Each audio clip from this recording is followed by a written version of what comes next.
kita berusaha betul bagaimana di dalam kehidupan dakwah, dalam kehidupan taklim, memperhatikan bagaimana wanitanya, bagaimana para kaum hawanya, supaya kita mendapatkan kebaikan di dalam satu peradaban. Semoga Allah menuntun setiap orang-orang dan setiap kaum hawa menuju kepada yang terbaik dan menuju kepada keberkahannya. Amin insyaallah. Alhamdulillah, tentunya senantiasa kita bersyukur kepada Allah atas setiap nikmat yang Allah berikan di dalam kehidupan kita. Alhamdulillah, tentunya kita senantiasa bersyukur kepada Allah atas setiap nikmat yang Allah limpahkan dan Allah anugerahkan kepada kita. Dan sesungguhnya tidak ada sikap yang terbaik pada perjalanan hidup kita ketika kita mendapatkan anugerah karunia dan anugerah kenikmatan yang Allah berikan kepada kita, kecuali adalah kita menebalkan syukur kita kepadanya. Semakin bertambah syukur kita, semakin lapang pada kehidupan kita, dan semakin kita bersyukur, semakin luas kehidupan hati kita dan jiwa kita di dalam perjalanan hidup. Semoga Allah senantiasa menuntun kita untuk selalu kita bersyukur kepadanya. Bukan bahagia yang menjadikan kita bersyukur, tetapi bersyukurlah pasti kita dibahagiakan oleh Allah pada kehidupan dunia dan kehidupan akhirat kita. Kepada Allah kita bersyukur dan kepada Allah kita menggantungkan harapan kita. Semoga Allah selalu menuntun kita menjadi hamba yang bersyukur kepadanya. Tidak akan membahayakan orang yang telah bersyukur kepada Allah. Tidak akan membuat sering kecewa mereka yang sering bersyukur kepada Allah dalam setiap perkara. Amin insyaallah. Ibu-ibu yang semoga Allah rahmati dan Allah berkahi, ada sebuah kaidah yang sering kita dapatkan kalau kita membaca kitabnya para ulama. Kaidahnya itu adalah mengingat surga itu memberikan kepada kita kekuatan, mengingat neraka itu membangun kepada kita kesadaran. Sebenarnya kehidupan kita, kalau kita mengingat dua perkara itu di dalam perjalanan hidup kita, maka kita akan mendapatkan dua kebaikan. Kalau kita mengingat surga, maka mengingat surga itu memberikan kepada kita energi untuk melakukan ketaatan. Jadi ketika kita mengingat surga, maka mengingat surga itu akan terus memberikan kepada kita energi di dalam kita melakukan ketaatan kita. Karena energi yang kita dapatkan tidak kita dapatkan dari charger ketika kita mencas ke tempat-tempat listrik. Tapi charger untuk kita dan hati kita itu ketika kita melakukan ibadah, itu ketika kita mengingat surga. Ibu ketika mendidik anak dengan seluruh kesusahannya dan kesulitannya, kalau ibu tidak mengingat surga, pasti ibu akan tinggalkan anak-anak ibu dan keturunan ibu ketika ibu merasa lelah dan letih setiap hari berjibaku dengan masalah yang kurang lebih sama. Tapi kenapa banyak ibu-ibu anaknya banyak dan dia tetap memberikan yang terbaik untuk putra-putrinya? Karena salah satu yang menguatkan dirinya itu adalah mengingat surga, bahwasanya setiap ketaatan itu pasti akan mendapatkan kebaikan di sisi Allah ketika nanti dia melanjutkan pada perjalanan babak kedua di akhirat. Seorang anak tidak akan mungkin bisa berbakti kepada orang tuanya kalau dia tidak mengingat surga. Seorang suami tidak akan pernah mampu memberikan kebaikan, kesabaran, dan memberikan maaf kepada istrinya setiap waktunya kecuali mengingat surga. Ibu juga tidak akan mampu untuk menutupi auratnya, senantiasa menjaga hatinya setiap waktunya dari berbagai macam kemaksiatan kecuali ketika kita mengingat surga. Karena mengingat surga itu memberikan kepada kita kekuatan di dalam perjalanan hidup kita. Energi terbesar pada kehidupan kita itu mengingat surga, bahwasanya lelahnya, letihnya kita dalam setiap apapun ketika kita lakukan dan ketika kita berjibaku dengan setiap masalah yang kita jumpai, mengingat surga itu memberikan kepada kita energi dan memberikan kepada kita kekuatan yang bertambah-tambah. Sama pula mengingat neraka itu memberikan kepada kita kesadaran. Dengan kita mengingat neraka menjadikan kita sadar bahwasanya kemaksiatan itu akan berujung kepada sebuah derita dan nestapa. Perkara yang haram akan berujung kepada sebuah kecelakaan, perkara kemaksiatan akan berujung kepada sebuah perkara musibah pada kehidupan kita di akhirat. Inilah yang menjadikan kita faham tali kendali dalam kehidupan kita itu mengingat surga dan mengingat neraka setiap waktunya. Kalau ibu teringat kepada sebuah kemaksiatan, ingatlah neraka. Kalau ibu teringat dengan kelelahan ketika melakukan kebaikan, maka ingatlah surga. Karena mengingat surga memberimu kekuatan. Mengingat neraka membangunkan kesadaran bahwasanya hidup tidak melulu menuruti apa yang kita mau dan menuruti apa yang menjadi syahwat kita di dalam kehidupan. Dua perkara itulah yang menjadi tali kendali di dalam kehidupan kita ketika kita berjalan menuju kepada Allah. Ibu kalau hidup tidak memiliki dua tali ini di dalam kehidupan kita, maka kita tidak memiliki kemudi di dalam perjalanan hidup. Sehingga ketika melakukan kebaikan, kita sering putus asa di tengah jalan. Dan kalau kita berjalan pada kehidupan tidak mengingat neraka, menjadikan hidupnya kita itu melampaui batas. Inilah yang menjadikan kita paham. Menghadirkan obrolan tentang surga itu penting, supaya kita paham bahwasanya ada kehidupan berikutnya yang pasti kita akan datangi dan pasti kita akan jumpai. Dan kehidupan berikutnya itu tergantung dari apa yang kita lakukan untuk mempersiapkan tentang rumah masa depan kita, yaitu rumah masa depan ketika kita nanti di akhirat. Makanya itulah yang menjadikan Nabi memberikan isyarat yang begitu gampang untuk kita fahami. Nabi itu mengatakan sesungguhnya dunia itu sebagaimana setetes air yang menempel pada telunjukmu ketika kamu berada di tengah samudra. Apa yang menempel pada telunjukmu ketika kamu celupkan di dalam air, maka itulah perumpamaan dunia dibandingkan kehidupan babak kedua di akhirat. Kalau kamu mendapatkan setetes air itu, tidak usah terlalu sombong, karena itu pun cuma setetes. Kalaupun kamu tidak mendapatkan apapun di dunia ini, maka sesungguhnya kamu juga jangan sedih, karena kamu juga hanya luput setetes saja. Dan kamu kehidupannya dihitung bukan hari ini, tapi kehidupan kita dihitung pada babak kedua kita, ketika nanti kita berkumpul dalam kehidupan di akhirat. Inilah yang menjadikan kita faham. Mengingat surga itu pasti memberikan kepada kita ekstra kekuatan dan ekstra energi kalau kita selalu mengingat surga di dalam perjalanan kita. Ibu kalau sedang berat mentaati suami, jangan lihat suaminya. Ya, suaminya dilihat juga, tapi yang kita harus lakukan adalah mengingat surganya. Sama pula ketika seorang istri, ketika seorang suami sedang berat gitu, bagaimana dia mengkondisikan istrinya, maka tidak ada yang bisa memberikan kekuatan kepadanya kecuali adalah mengingat surga. Sekali lagi, kuncinya mengingat surga. Kalau semua ibadah kita yang kita kerjakan, kalau semua kebaikan kita hanya bersifat transaksional, bahwasanya kita lakukan kebaikan itu karena manusia, pasti tidak akan bertahan lama. Tapi kalau kita lakukan semua kebaikan ini karena kita ingin mengharapkan rahmat, karena kita ingin mengharapkan surga, pasti kita akan kuat di dalam perjalanan kita menuju kepada Allah. Ini yang harus selalu kita ingat. Mari kita ingatkan lagi, mengingat surga memberikan kepada kita kekuatan. Mengingat neraka memberikan kepada kita kesadaran, supaya kehidupan kita tidak lepas dari tali kemudi terbaik, dan tidak ada tali kemudi terbaik pada kehidupan seorang mukmin kecuali antara surga dengan neraka. Kalau sedang ingat kemaksiatan, ingatlah neraka. Ketika sedang ingat lelahnya ketaatan, maka ingatlah kita kepada surga yang dijanjikan oleh Allah. Dan semoga hati kita selalu berada di antara ingatan kita kepada surga dan neraka. Inilah yang menjadikan kita akhirnya meneruskan kajian kita 175 jalan ke surga. Karena kita ingin sekali bahwasanya kita menuju kepada kehidupan babak kedua, maka kita harus membicarakan apa yang harus kita ketahui tentang surga.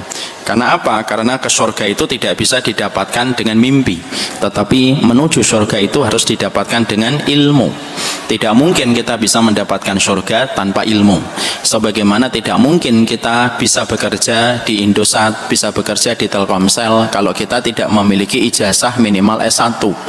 Kalau saja kita kerja di Telkomsel, kalaulah kita kerja di Indosat, ternyata kita harus minimal strata pendidikan kita adalah gelarnya S1, itu menunjukkan kepada kita semuanya itu butuh ilmu. Maka sama pula ketika kita menuju kepada surga, kita butuh ilmu. Dan itulah yang menjadikan kita, kenapa kita ngaji, kenapa kita belajar, kenapa kita membedah kitab, supaya kita tahu apa yang harus kita lakukan supaya kita menuju kepada surga. Karena tidak setiap orang yang mengharapkan surga mendapatkan surga. Ada perkataan bagus dari Abdullah bin Mas'ud, kam min muridil khair la yusibu. Berapa banyak orang yang menginginkan kebaikan tetapi tidak mendapatkan kebaikan itu sama sekali. Berapa banyak orang yang mereka berharap menuju kepada surga tetapi tidak mendapatkan surga.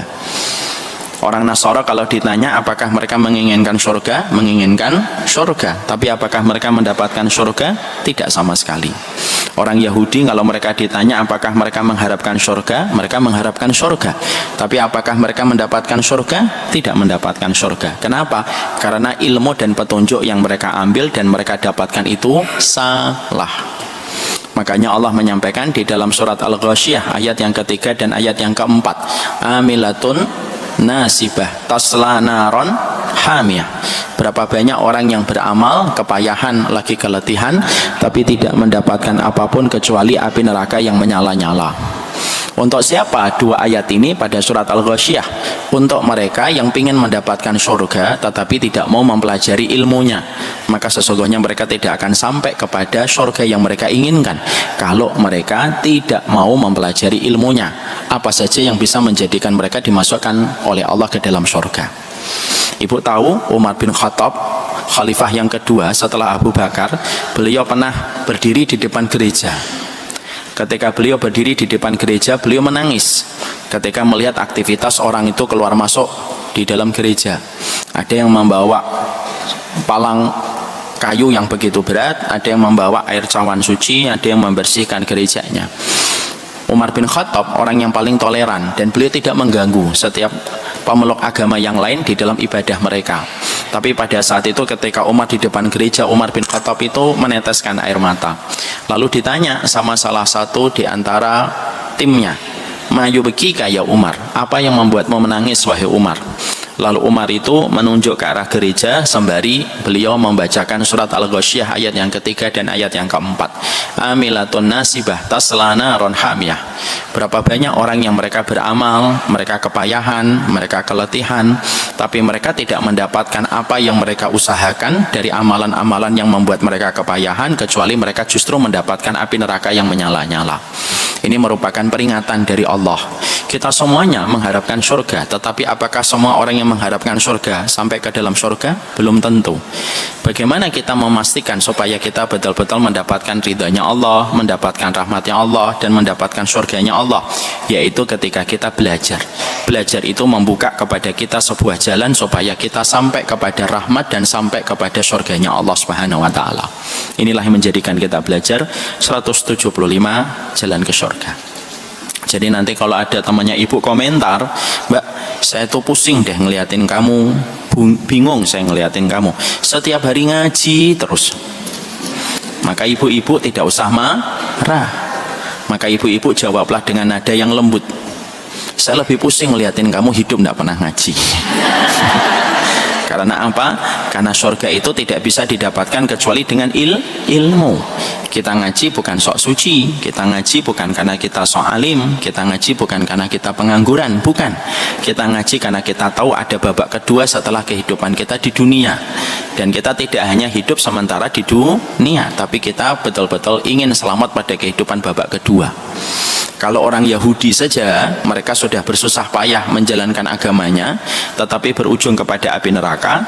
Kalau orang Nasara, mereka berletih-letih di dalam menjalankan agamanya, tetapi mereka juga tidak mendapatkan surga. Kita pun sama. Kalau kita hanya mengharapkan surga, tetapi kita tidak menempuh jalannya, maka sesungguhnya kita tahu kapal itu tidak pernah berlayar di atas padang pasir. Kalau kita mengharapkan surga tetapi tidak menikmati proses awalnya dengan kita belajar, maka sesungguhnya kita sama saja mengharapkan kapal itu berlayar di tengah padang pasir, dan itu tidak akan mungkin terjadi. Inilah yang menjadikan kita faham. Nikmatilah ngajimu, bukan karena kita ini ingin menjadi orang yang sok solihah. Nikmatilah ngajimu bukan karena kita itu ingin merendahkan orang. Nikmatilah ngajimu karena bisa jadi ngajinya kita, hadirnya kita pada setiap kajian, itulah yang menjadikan kita kelak dikasihani oleh Allah, dan menjadikan kelak kita kalau dikasihani oleh Allah, kita mendapatkan rahmat.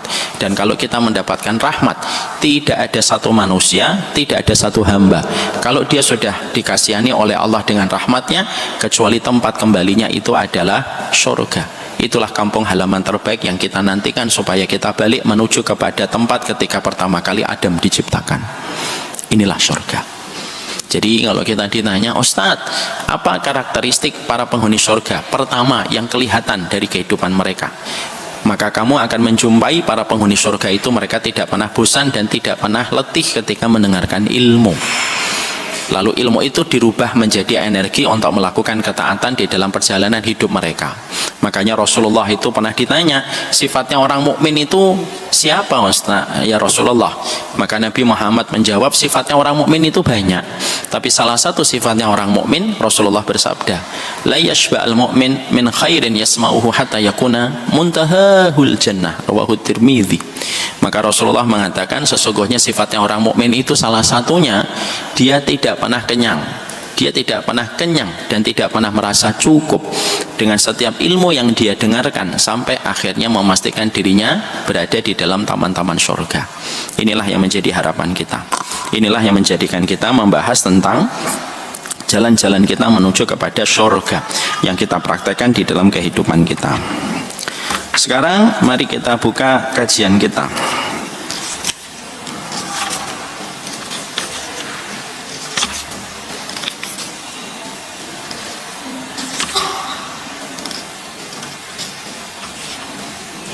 Bentar, kita sampai mana ya? Berapa? Halaman 66. 66 ya Bu. Kelahiran ibu-ibu dong 66 ya.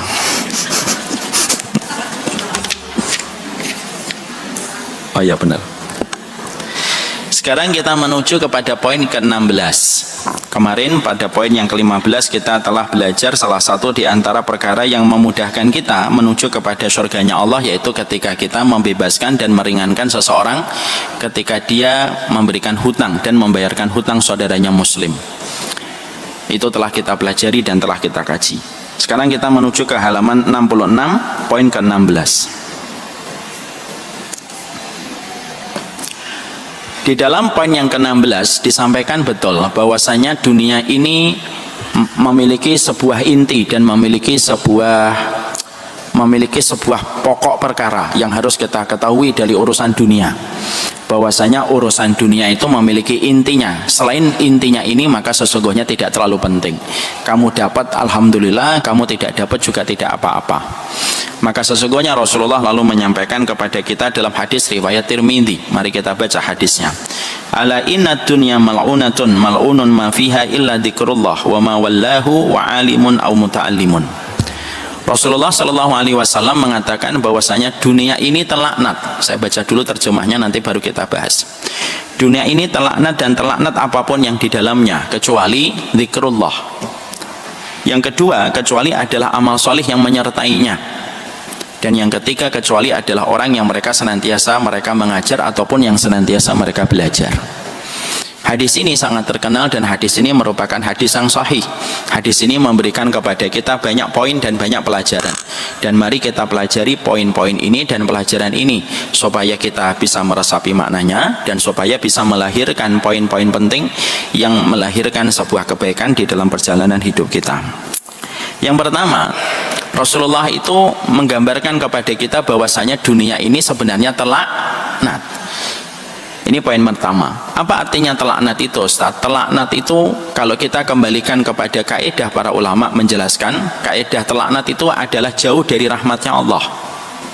Karena memang dunia itu memang tempatnya seseorang itu begitu mudah bisa mendapatkan laknatnya Allah kalau dia tidak berhati-hati.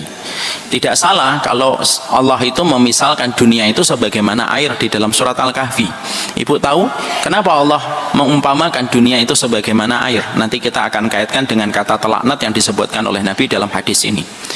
Maka sesungguhnya dunia itu sebagaimana air karena memiliki kemiripan dan keserupaan dalam beberapa hal. Yang pertama, apa keserupaan antara air dengan dunia? Ada yang tahu? Insya Allah tidak ada yang tahu. Memang hari Kamis saja, Bang. Ibu tahu apa keserupaan dunia dengan air sampai Allah mengumpamakan dan menyerupakan dunia itu sebagaimana air? Wadrib lahum masalul hayati dunya kama in anzalnahu minas sama. Maka sesungguhnya dunia itu sebagaimana air yang kami turunkan dari langit. Perumpamaan dunia itu sebagaimana air itu karena beberapa hal. Yang pertama, karena sesungguhnya dunia itu dan air itu memiliki keserupaan sama-sama cepat saling menguap, cepat menguap. Sebagaimana air itu cepat menguap, sebagaimana dunia itu juga cepat menguap. Makanya kalau kita melihat apapun yang viral di dunia, apakah yang viral di dunia itu akan bertahan lama? Tidak. Apa yang dulu kita pandang sangat indah belum tentu indah ketika kita memandangnya hari ini. Contoh, ibu masih ingat tahun 90-an? Kan ibu kan fix ya, anak-anak 90-an. Kalau kita dulu tahun 90-an, apa yang membuat kita sering terbengong-bengong kalau melihat rumah bergaya Spanyol? Ingat, rumahnya besar, ada tiang dan pilarnya, gede sekali gitu, untuk menggambarkan bahwasanya pemiliknya pasti orang, bukan orang kaya, orang kaya. Tapi kalau hari ini kita melihat bahwasanya ada rumah yang besar dengan pilarnya, pasti kita otomatis akan mengatakan rumahnya kuno. Kenapa cepat sekali dunia itu berubah? Karena dunia itu cepat menguap. Apa yang menjadi trending pada 5 tahun yang lalu apa yang menjadi trending pada 5 tahun lalu belum tentu trending pada kehidupan hari ini. Makanya siapapun yang kita pandang dulunya terkenal belum tentu hari ini terkenal di tengah anak muda. Kita dulu, Masya Allah ya, apa yang sering kita dulu ketika lihat ada seorang artis ini, kalau kita dulu ngelihat artis itu Masya Allah, tapi apakah artis itu sampai sekarang masih terkenal? Oh belum tentu. Mungkin yang kenal hanya kita yang tua-tua, tapi anak-anak muda tidak ada yang kenal. Dulu kalau kita disebut namanya, misalkan ada sinetron Brahma Kumbara gitu, Masya Allah, Ngantili gitu. Ini yang ketawa-ketawa ini penikmatnya. Tapi kalau kita hari ini disebut nama Brahma Kumbara, anak muda apakah setiap anak muda Brahma Kumbara itu mereka mengenal? Enggak. Itu yang disebut dengan namanya dunia itu sebagaimana air, cepat menguap. Dulu yang namanya kijang kapsul, Masya Allah, kalau sudah jalan di tengah perjalanan, kita kalau melihat ada satu keluarga kok garasinya ada kijang kapsul, itu orang kaya atau tidak orang kaya? Orang kaya. Tapi kalau hari ini kalau kita melihat ada satu keluarga punya kijang kapsul, kita tanya ini oh, ini tahun berapa gitu. Dan pasti kalau dia mau masuk hotel, pemeriksaannya sampai 3 kali pemeriksaan. Karena dikhawatirkan bahwa sesuatu yang berbahaya. Padahal ketika tahun 2000-an awal, kijang kapsul itu masih tren atau tidak tren? Tren. Kenapa kok cepat berubah Ustadz? Itulah sifatnya dunia. Makanya Allah menyerupakan dunia itu sebagaimana air. Makanya kalau kita memiliki apa yang sedang trending hari ini, jangan terlalu sombong, karena seiring dengan waktu itu pun pasti akan berlalu. Dulu kalau orang itu memiliki Nokia, bangga atau tidak bangga? Nah ini yang sombong-sombong nih yang jawab. Dulu kalau kita memiliki Nokia itu kita selalu merasa bangga, karena Nokia itu trennya itu handphone mahal, pernah jualnya itu tinggi. Tapi sekarang kalau ada orang punya Nokia, malu atau tidak malu? Malu. Handphonenya apa mbak? Nokia. Nemu di tong sampah mana? Karena pada dasarnya sesungguhnya itulah yang dinamakan dengan tren, bahwasanya dunia itu sebagaimana air. Dunia itu ketika sebagaimana air itu cepat menguap, supaya kenapa kita disuruh untuk menitipkan di jalan Allah supaya tidak menguap. Semakin engkau menggenggam hartamu, maka hartamu pasti akan hilang dari sisimu dengan 3 cara. 1, kamu jual. 2, bisa jadi itu rusak dengan fitrahnya ketika melalui waktu yang panjang. Atau yang ketiga, kamu meninggal dunia dan pasti akan berpisah dengan dunia itu dan diwariskan kepada orang. Tapi kalau kamu titipkan kepada Allah, maka sesungguhnya itu menjadi awet dan tidak menguap. Kenapa Allah suruh kita manajemen harta itu nitipkan kepada Allah? Karena kita ini tidak terampil untuk menjaga harta. Ketika kita tidak terampil untuk menjaga harta dengan 3 kemungkinan, bahwasanya bisa jadi kita jual, bisa jadi rusak karena berlalunya waktu, dan bisa jadi diwariskan kepada anak cucu kita, titipkan kepada Allah. Karena titipan kepada Allah, Allah adalah zat yang tidak pernah menyia-nyiakan titipan. Makanya maaf ya, saya tidak setuju kalau ada orang mengatakan saya ingin membayar zakat. Yang benar adalah saya menitipkan zakat saya ini kepada Allah. Itu yang lebih benar. Karena sebenarnya kamu tidak pisah dengan hartamu, tetapi kamu menitipkan kepada zat yang tidak pernah menyia-nyiakan titipan. Dunia itu cepat menguap. Masih ingat kita dulu Nokia yang tebel yang segini, yang ada antenanya? Tidak ada yang punya kecuali jutawan-jutawan Jakarta. Yang mana hari ini tuh kalau handphonenya jatuh ke jempol kaki kita bengkak 2 hari. Sekarang kalau ada orang memiliki handphone itu malu atau tidak malu hari ini? Malu. Pasti ditaruhnya di dalam tas. Karena apa? Dunia itu cepat berlalu. Itu menjadikan kepada kita bahwasanya dunia itu diserupakan dengan air, karena dia cepat menguap pada perjalanan hidup kita. Yang kedua, dunia itu sebagaimana air karena dia tidak pernah setia kepada pemiliknya. Sebagaimana air tidak pernah setia kepada tempat yang tinggi, kecuali dia turun ke tempat yang rendah. Kita kalau mendapatkan air, kita tuang, ada nggak air itu ngotot tidak mau turun? Nggak ada. Airnya ngotot bergelantungan di botol. Kita gini-gini kan tidak mau turun. Lalu kita tanya, kenapa kamu nggak turun? Saya tidak mau turun ke gelas, saya maunya ada di botol. Tidak ada. Sama pula dengan dunia. Dunia itu tidak pernah setia. Dia tidak pernah setia kepada orang yang memilikinya. Makanya akhirnya dunia itu dia tidak pernah setia. Sebagaimana air juga tidak pernah setia. Dia cepat berpindah. Dan dia tidak akan pernah mempertahankan ibu sebagai pemiliknya. Tidak ada uang 100.000 ketika kita ambil di kantong, maka dia melekat pada kantong kita dan tidak mau keluar dari kantong kita. Dia mudah keluar. Dia tidak pernah setia. Jangan setia kepada dunia yang dunia saja tidak pernah setia kepada dirimu.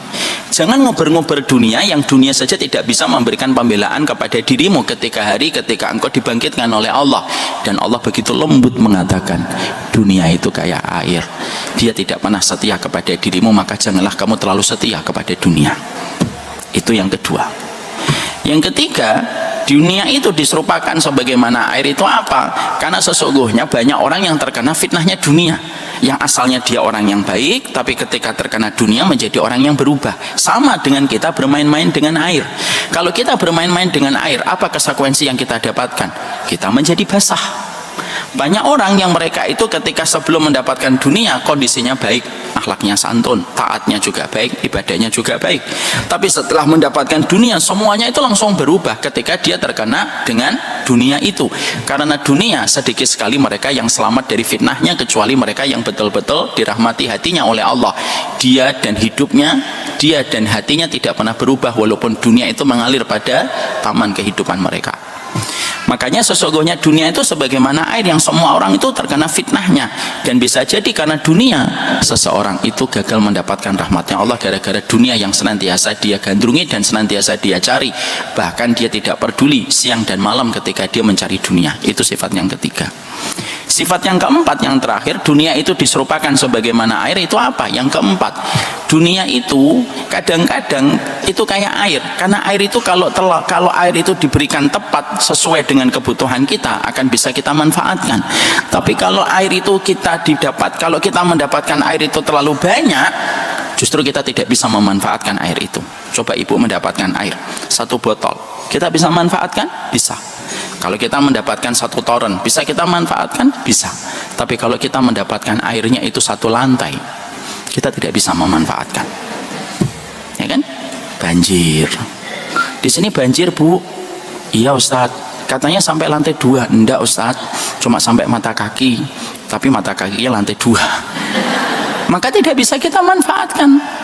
Makanya akhirnya kenapa ada orang mukmin? Kenapa orang mukmin itu jarang dijadikan oleh Allah itu sebagai miliarder?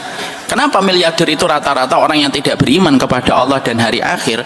Karena terkadang bagi orang mukmin kalau dunianya itu terlalu berlebihan, itu malah merusak hidupnya dan dia tidak bisa memanfaatkan. Karena terkadang nikmatnya dunia itu kita dapatkan ketika takarannya itu tidak terlalu banyak. Makanya saya pernah ngomong sama ibu-ibu kan, kita makan durian itu nikmatnya pada takaran atau pada buah yang pertama atau pada buah yang ke-100? Buah yang pertama. Makan soto itu enaknya pada mangkok yang pertama atau mangkok yang ke-200? Mangkok yang pertama. Kadang-kadang orang mukmin itu tidak diberikan oleh Allah harta yang banyak supaya harta yang tidak terlalu banyak yang Allah berikan kepadanya bisa dia rasakan kenikmatannya. Karena kalau dunia itu terlalu banyak, kalau kita tidak memiliki kekuatan hati dan tidak memiliki kekuatan jiwa, itu justru merusak pada perjalanan kita dan akhirnya merusak kenikmatan kita dalam hidup. Nikmatnya makan soto itu ya mangkok pertama. Coba ibu mangkok keempat, muntah ibu insya Allah. Kenapa kita ini terkadang diberikan oleh Allah uang hanya untuk membeli 1 mangkok soto saja, Ustaz? Karena nikmatnya soto itu yang mangkok pertama. Makanya itulah yang Allah sampaikan di dalam surat Al-Kahfi, wadrib lahum masalul hayatid dunya kama in anzalnahu minas sama.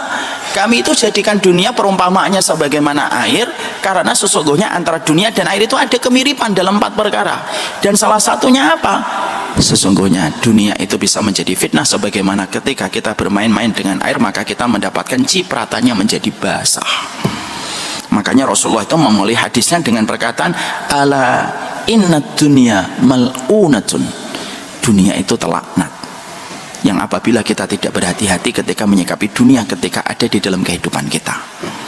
Ibu masih ingat kisah nyata yang pernah disampaikan Nabi dalam kisahnya ketika menceritakan tentang kakaknya, kakak di dalam kenabian, yaitu Nabi Isa. Nabi Isa itu pernah jalan di dalam satu safar.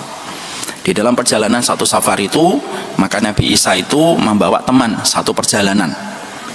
Lalu ternyata ketika jatah lagi makan, Nabi Isa membawa roti, teman satu perjalanannya membawa roti. Lalu Nabi Isa itu memiliki hajat meletakkan rotinya dan beliau pergi. Temannya yang membersamai Nabi Isa dalam perjalanan itu mengambil rotinya Nabi Isa. Nabi Isa itu bukan orang yang gampang menuduh orang. Nabi Isa lalu berkata, siapa yang mengambil rotiku? Padahal tidak ada orang yang membersamai Nabi Isa kecuali adalah beliau. Itu artinya seorang nabi hati-hati sebelum menuduh orang. Kalau kita, Bu, pasti sudah habis-habisan nuduh dia. Kamu, nggak mungkin nggak ada orang kok, pasti ya kamu. Nabi Isa enggak. Nabi Isa berkata, siapa yang mengambil rotiku?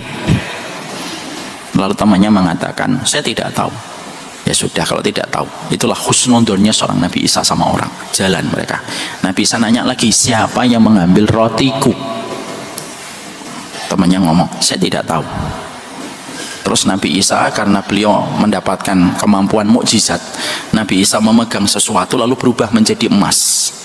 Ketika beliau memiliki emas, beliau berkata kepada temannya lagi yang menemani beliau di dalam perjalanan, siapa yang bisa memberitahukan kepada diriku, siapa yang mengambil rotiku, maka dia mendapatkan hadiah emas-emas ini untuk dirinya.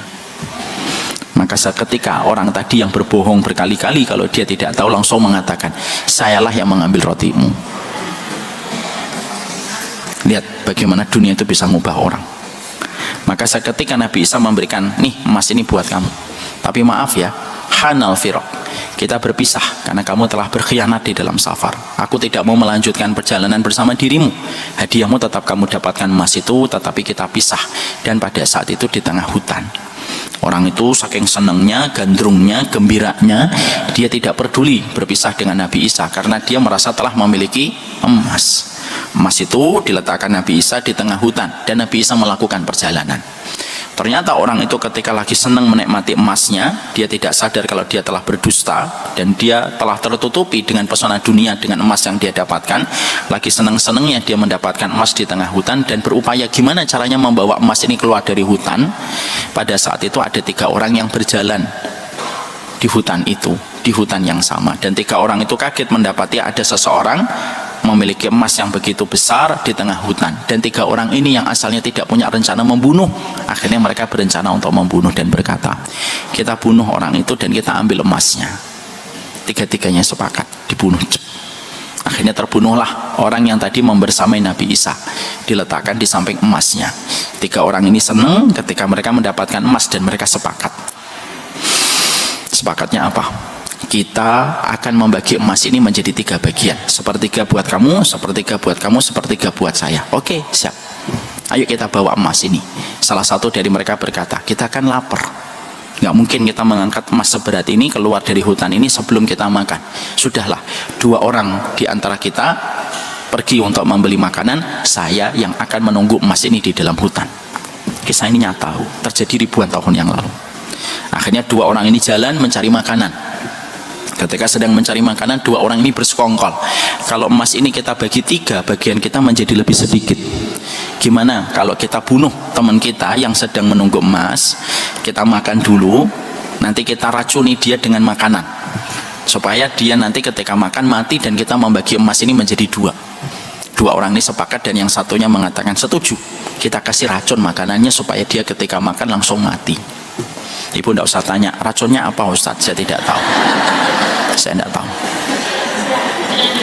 Maka ternyata ketika 2 orang ini berencana untuk membunuh temannya yang sedang menjaga emas, yang menjaga emas pun punya pikiran yang sama. Di sini para ulama mengatakan apa? Setan itu paling mudah berkolaborasi kalau hati sudah kepincut dengan dunia. Masya Allah, kayak disorot saya kayak lagi konser kalau kayak gini. Maka yang menjaga emas itu yang menjaga emas itu berkata, ini kalau emas ini dibagi 3 terlalu banyak, saya bunuh aja 2 orang itu supaya saya bisa memiliki emas ini secara sempurna. Itulah dunia. Dunia itu selalu bersekongkol dengan setan, dan setan paling mudah untuk mengarahkan hati kalau sudah kepincut dengan dunia. Akhirnya yang satu ini membuat lubang, membuat jebakan supaya 2 orang temannya yang nanti datang ketika membawa makanan bisa mereka mati terkena jebakan maut yang dia pasang. Dipasanglah semua jebakan maut itu. Dan ketika yang 2 ini datang membawa makanannya sudah ada racunnya. Yang sedang menunggu makanan senang sekali karena sebentar lagi dia akan memiliki emas itu seluruhnya. 2 orang itu datang tertancap dengan jebakan mautnya dan mereka berdua mati seketika. Yang jatuh makanannya. Maka seketika dia senang karena dia mendapatkan emas itu sendirian. Lalu dia makan dan makanannya ada racunnya. Lalu dia meninggal dunia. Berapa akhirnya? Emasnya masih di tempat yang sama, tapi sudah berapa mayat yang ada di samping emas itu? 4. 1 orang yang menemani Nabi Isa, 2 yang membeli makanan yang di dalamnya ada racun, yang 1 yang berharap dia bisa memiliki emas itu seluruhnya. 4 bangkai ada di samping emasnya.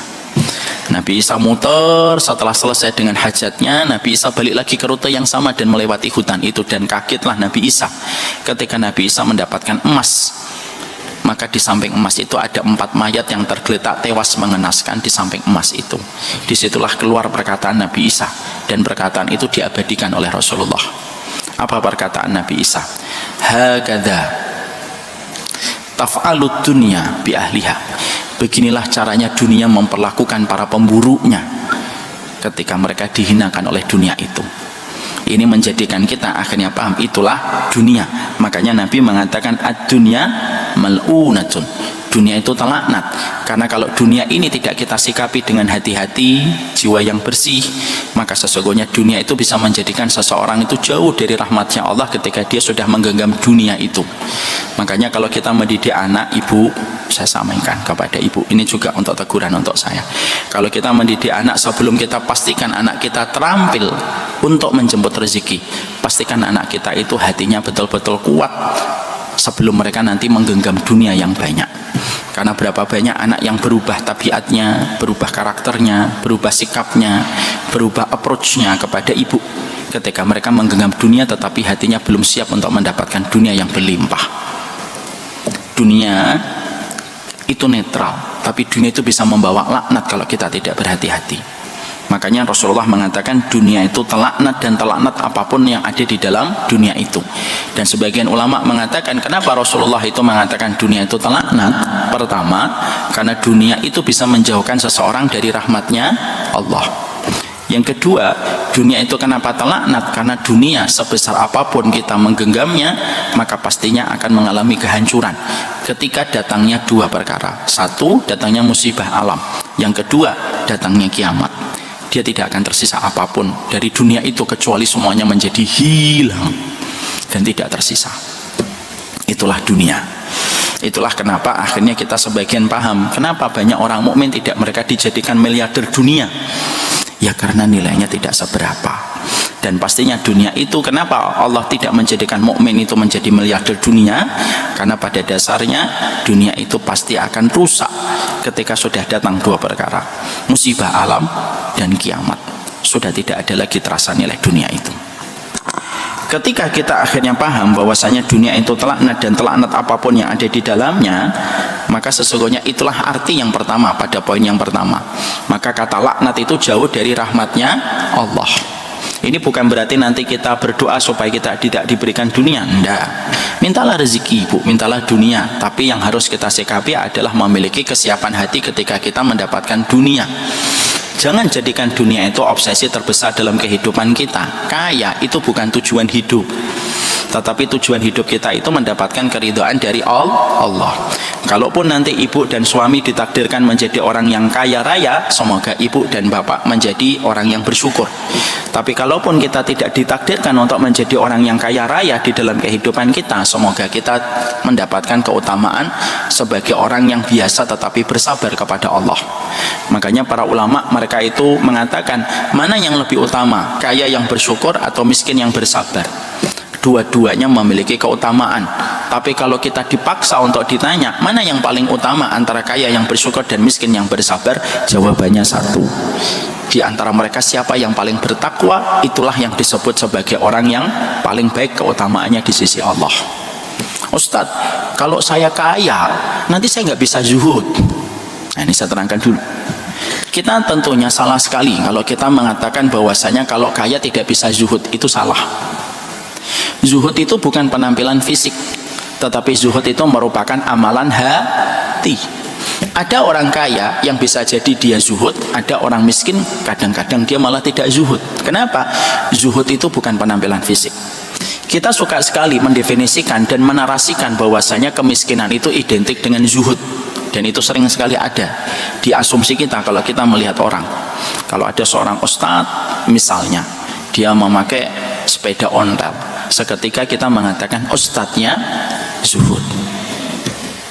Kalau kita melihat tetangga kita dalam kondisi compang-camping, dindingnya dinding bambu, alasnya alas tanah, atapnya atap langit, maka kita mengatakan orangnya zuhud.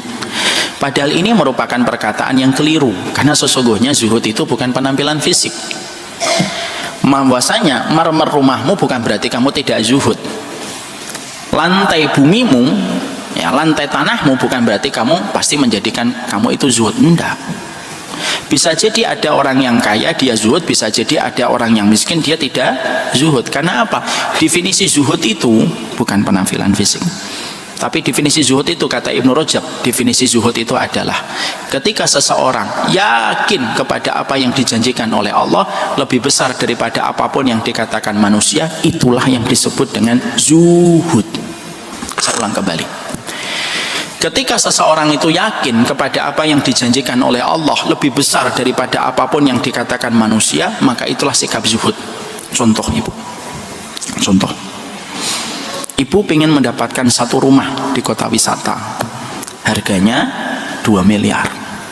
Ada dua pilihan untuk ibu. Ibu ngontrak dulu karena uang ibu baru 1 miliar, lalu ibu menabung untuk mendapatkan rumah yang ibu mimpikan itu. Dan ibu menabung setiap waktu supaya bisa mendapatkan rumah itu menjadi rumah yang nyaman untuk keluarga ibu. Pilihan yang kedua, ibu mengambil riba supaya ibu bisa mendapatkan instan rumah itu, lalu tinggal ibu mencicilnya kepada lembaga yang memberikan pinjaman riba. Lalu ibu ketika dihadapkan kepada pilihan itu, ibu lalu tetap memilih untuk tidak mengambil riba dan yakin kalau rumah itu milik saya pasti akan datang dengan cara yang Allah tentukan. Orang komentar sama ibu, Mbak, kamu katanya nabung ya untuk beli rumah. Iya. Ya mana bisa Mbak, kalau pengen beli rumah harus nabung Mbak. Nanti pas ketika kamu sudah kumpul, nanti harganya sudah naik Mbak, sudah ada inflasi. Lalu kita tersenyum dan berkata, enggak kok, saya nabungnya pakai emas, makanya tidak terkena inflasi. Kenapa Mbak tidak ngambil riba aja? Enggak lah, saya yakin kepada apa yang dijanjikan oleh Allah. Kalau rumah itu milik saya pasti akan datang dengan caranya Allah. Tapi kalau rumah itu bukan milik saya, apapun cara yang saya lakukan walaupun dengan cara yang haram, dia tidak akan pernah menjadi milik saya. Itu namanya zuhud. Itu namanya zuhud. Paham di sini?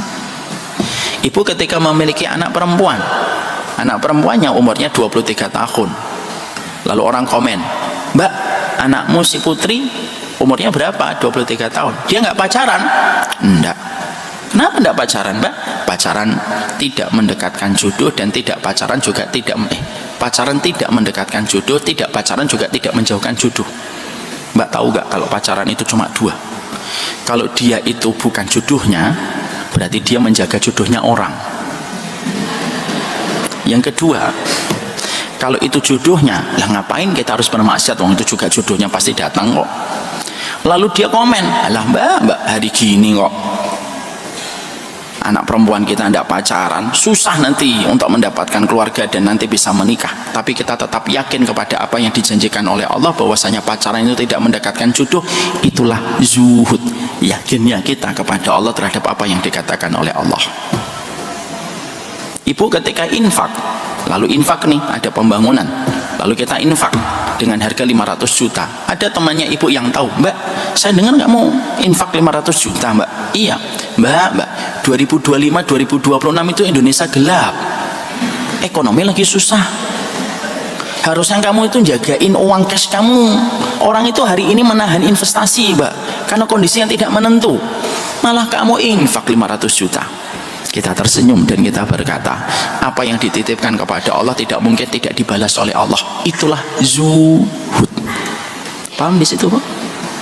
Jadi sikap zuhud itu adalah sikap ketika kita yakin kepada apa yang dijanjikan oleh Allah daripada apapun yang dikatakan manusia. Bisa jadi ada orang yang yakin kepada Allah dia kaya raya, bisa jadi ada orang yang miskin dia tidak yakin sama Allah. Jadi kalau ibu nanti misalkan ada yang kaya, bukan kaya itu tidak bisa zuhud, bisa jadi yang kaya itu zuhud. Saya ingin menyampaikan ini dulu supaya kita tidak salah asumsi dan tidak salah persepsi. Maaf ya ibu, di komplek perumahan saya dulu sekitar 3 tahun 4 tahun yang lalu itu masih sering ada pemulung yang masuk ke komplek rumah sebelum subuh, ngorek-ngorek sampah dia. Semoga Allah merahmati beliau dan merahmati para pemulung. Ketika saya terkadang lagi masuk ke mobil gitu, pergi ke masjid jam 4 lebih 10 gitu, saya kalau ngelihat pemulung kadang-kadang masih ngorek-ngorek itu sampah di depan rumah saya itu, kadang saya ngajak, Pak, ke masjid yuk, sebentar kok, kalau bapak kotor saya kasih sarung, nanti bebersihnya di masjid, boleh mandi kok, nanti minta izin ke saya pengurus di masjid. Dia jawab sambil senyum, ya mas nanti gampang. Tapi sampai matahari terbit dia masih berputar-putar di antara tong sampah ke tong sampah yang lainnya. Tapi terkadang saya ketika pergi ke masjid, ada mobil Mercedes jam 4 kurang sudah berada di masjid dan pemiliknya sudah di saf yang pertama. Apakah orang kaya berarti tidak zuhud kalau kayak gitu? Enggak, bisa jadi yang kaya itu zuhud, bisa jadi yang miskin belum tentu zuhud. Karena zuhud itu sikap hati, Ibu. Jadi dunia ini terlaknat, tapi bagi mereka yang zuhud, dunia itu tidak terlaknat. Kenapa? Karena bagi yang zuhud itu, dunia itu ada di bawah kendalinya dia, ketika dia lebih yakin kepada apa yang dijanjikan Allah daripada apapun yang dikatakan manusia. Itulah sikap zuhud. Jadi sikap zuhud itu kalau kita yakin kepada apa yang dijanjikan oleh Allah. Ibu misalkan suaminya melakukan kesalahan, ibu memaafkan kesekian kalinya. Orang-orang sahabat ibu, sekal ibu mengatakan, alah, tidak usah dikasih maaf lagi. Laki-laki itu tidak pantas dikasih maaf lagi itu. Tapi kita tetap mengatakan, saya berikan maaf semata-mata karena Allah. Teman-teman ibu ngomong, alah, kalau kamu nggak pernah lihat di TikTok sih mbak, di TikTok tuh kayak gini tuh nggak bisa mbak gitu. Tapi kita tetap yakin kepada apa yang dikatakan Allah daripada apa yang kita lihat di sosial media. Itu namanya zuhud.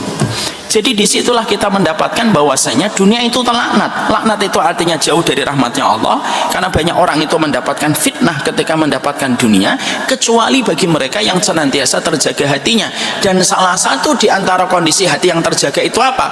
Hati yang senantiasa zuhud. Mereka tidak ikut-ikutan terseret pada laknat.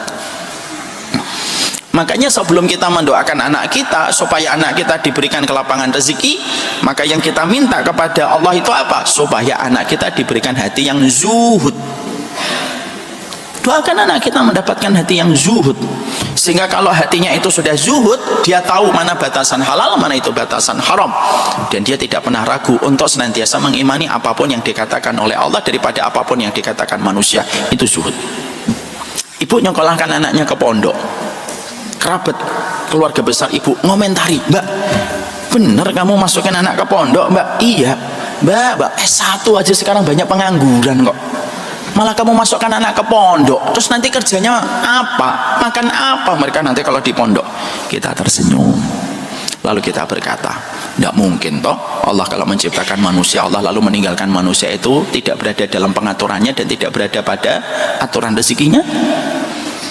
Alah mbak susah ngomong sama kamu, dan kita tetap senyum saja, dan kita tetap mantap memasukkan anak ke pondok.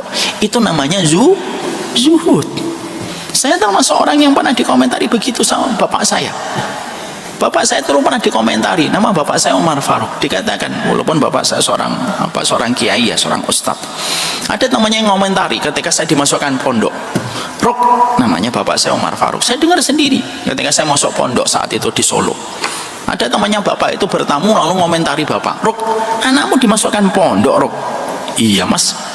Ya Allah, Rok, hari gini susah banget nyari uang, nyari rezeki. Kalau nanti Mita ini, saya dulu panggilannya Mita, kalau Mita ini nanti gak dapet ijazah, terus kerjanya opo? Kamu gak kasihan sama Mita nanti ketika dia gede? Ya, apa mungkin gitu?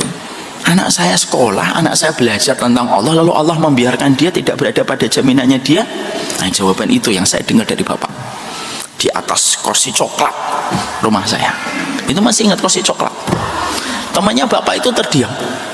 Tapi di situ saya mencoba mencerna omongan bapak. Setelah saya lama di pondok, setelah saya bisa baca kitab, akhirnya saya paham omongan bapak itu omongan orang yang zuhud, insya Allah. Bukan bermaksud mensucikan bapak, enggak. Tapi ketika bapak yakin bahwasanya bapak itu nyokolahkan saya di pondok, dan pondok saya dulu tidak ada ijazahnya, Bu. Pondok saya dulu tidak ada ijazahnya. Jadi saya harus menemukan ijazah persamaan dulu. Qadarullah ketika akan mengambil ijazah persamaan itu, qadarullah saya keterima dan mendapatkan beasiswa dan tidak membutuhkan ijazah persamaan. Jadi saya nggak dapat ijazah persamaan. Jadi saya ini S1 tapi nggak punya ijazah SMA. Kelihatan kan saya ini wajahnya alumni SMP. Padahal maaf ibu cek di keluarga saya, sepupu-sepupu saya itu Undip, ITB, IPB semuanya rata-rata. Tapi bapak sama sekali tidak ragu. Padahal saya punya dua tanggungan, kedua kakak saya ketika beliau memasukkan saya ke pondok. Dua kakak saya ini adalah cerebral palsy dan tentunya pasti berada di dalam tanggung jawab saya. Itulah yang dinamakan sikap zuhud. Ibu dagang, tapi ketika taklim, ibu ngaji dulu. Nantilah dagangannya, nanti setelah ngaji baru dagang. Lalu orang komen, lu justru ketika lagi ngaji kamu buka lapak, Mbak. Itu biasanya banyak ibu-ibu yang bosan ngaji keluar. Saya tidak ngomentarin ibu lo ya. Lalu ibu tetap mengatakan, enggak, saya nanti ngajinya ngaji dulu, setelah itu baru nanti nyari rezeki. Itu namanya zuhud. Jadi yakin sama Allah. Dan kita harus ingat, perhatikanlah akal kamu ketika mengambil satu keputusan berpikir, karena apa yang kamu pikirkan itulah yang terjadi dalam takdirmu. Makanya Imam Ibnu Qayyim rahimahullahu ta'ala mengatakan, hati-hatilah sama pikiranmu, karena pemikiranmu itu bisa jadi menjadi jalan takdirmu. Kalau kita yakin dapat pertolongan dari Allah.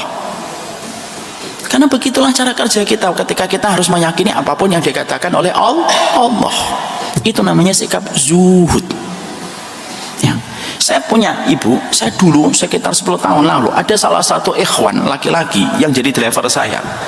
Saya pernah ceritakan kalau tidak salah kisahnya di sini. Beliau itu anaknya 3 atau 4, dia hanya jualan buku yang biasanya di emper-emper lapak-lapak, tapi sekarang sudah nggak jualan lagi. Dia sekarang bisnisnya sudah naik sedikit.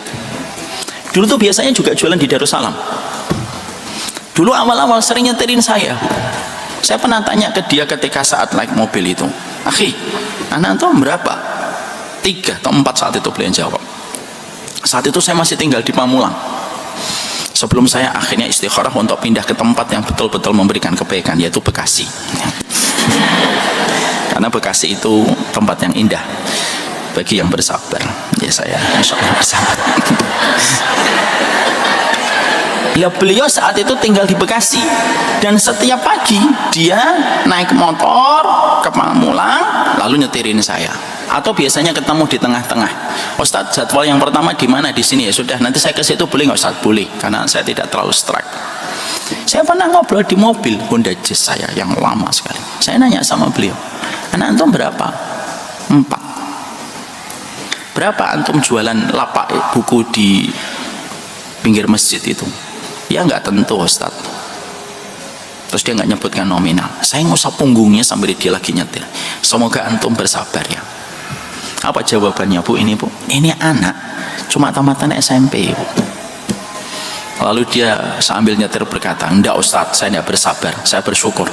Saya ngomong lagi, semoga antum bersabar. Enggak Ustaz, bersyukur. Nah saya kan merasa, lu kok dibantah lagi. Saya ngomong lagi, semoga antum bersabar. maaf Ustadz. Dia baru bilang maaf Ustadz, insya Allah akan bersabar, tapi saya belum saatnya bersabar. Loh kok gimana antum belum bersabar? Saya bersyukur Ustadz. Kenapa antum bersyukur? Jadi penjual buku di emperan masjid itu banyak syukurnya Ustadz. Mengalirlah sebuah cerita kisah nyata. Apa kisah nyatanya Bu? Saya hari itu belajar dari beliau, tukang jualan buku di emper masjid. Dia berkata, saya itu Ustadz, kalau pagi habis subuh saya nyiapin buku Ustadz. Modal saya SMS, ada pengajian yang mana hari ini, yang insya Allah banyak sekali kaum musliminnya yang hadir. Maka saya kalau sudah nyiapin buku, saya taruh box, taruh di motor saya. Saya akhirnya dapat nih, oh ada kajian di Darussalam, oh ada kajian di Al-Falah, oh ada kajian di sini gitu. Saya jalan. Sepanjang perjalanan tidak ada yang saya minta kecuali hanya Allah, supaya Allah memberikan saya rezeki yang cukup dari jualan buku. Kenapa saya bersyukur Ustaz? Allah hadirkan hati saya itu selalu ingat Allah dalam berzikir setiap saya menyusuri jalan sebelum sampai ke tempat saya menggelar buku. Kenapa Ustaz? Ustaz, jadi pedagang itu kalau tawakalnya kurang, depresi. Karena kita tidak pernah tahu rezeki kita berapa. Ada yang terkadang saya dapat 50.000 Ustaz, terkadang saya dapat 100.000, ada yang dapat 200.000 Ustaz. Kadang saya muter-muter nggak dapat untung sama sekali. Makanya ibu kalau sama orang-orang di pinggir jalan itu nggak usah ditawar. Berapa Bu? 10.000, 1.500 boleh?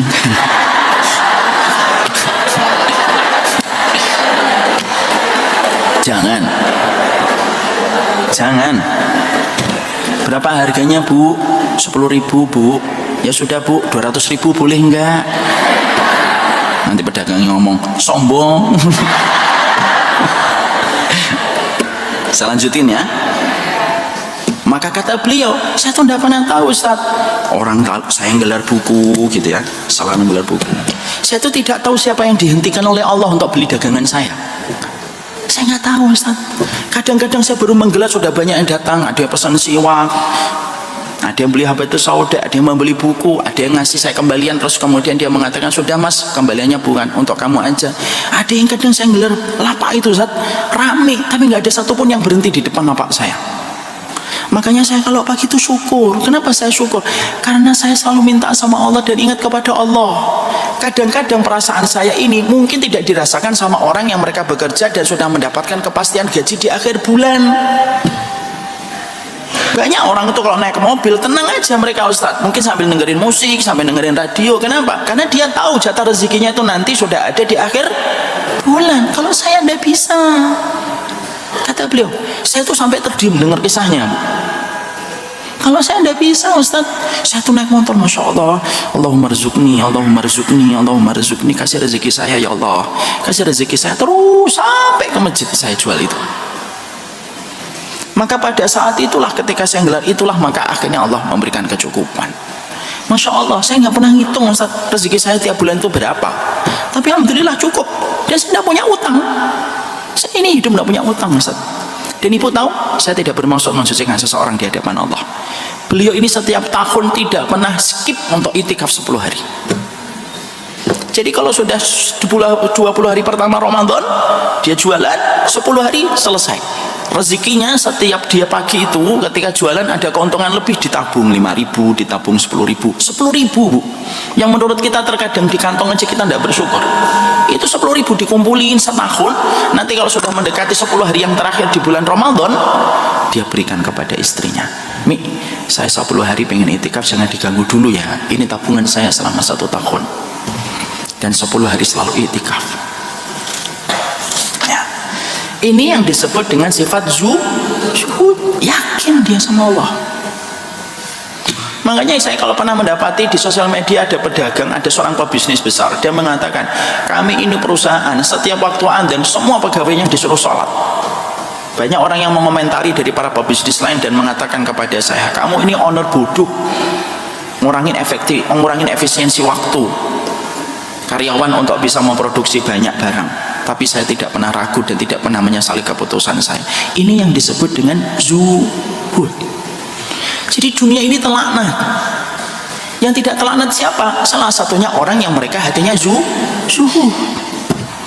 Ya, jadi disitulah kita paham si kaya yang bersyukur sama si miskin yang bersabar, dua-duanya utama selama mereka bertakwa kepada Allah. Janganlah si miskin berburuk sangka sama si kaya, janganlah si kaya suka merendahkan si miskin. Dalam kehidupan sunnah tidak boleh. Ibu misalkan dalam kondisi miskin atau saya miskin, kita tidak boleh ngomong, saya sih tidak apa-apa miskin, daripada nanti hisabnya panjang.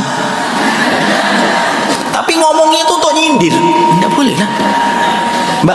Mbak kaya ya? Ya alhamdulillah dengan nikmat dari Allah. Mbak tahu gak, semakin banyak barang yang kita ambil, nanti kita lama di kasir. Saya nanti insya Allah ringan mbak, kasir saya cepat mbak, karena banyak barang saya itu sedikit. Tidak usah gitu, karena bisa jadi ada orang yang kaya raya bisa mendahulumu menuju kepada surga ketika dia memiliki banyak karunia, ketika hartanya memberikan banyak manfaat kepada orang. Tapi ada orang yang memang ditakdirkan miskin, karena sesungguhnya Allah tahu kalau orang ini dikayakan malah nanti mandorot baginya.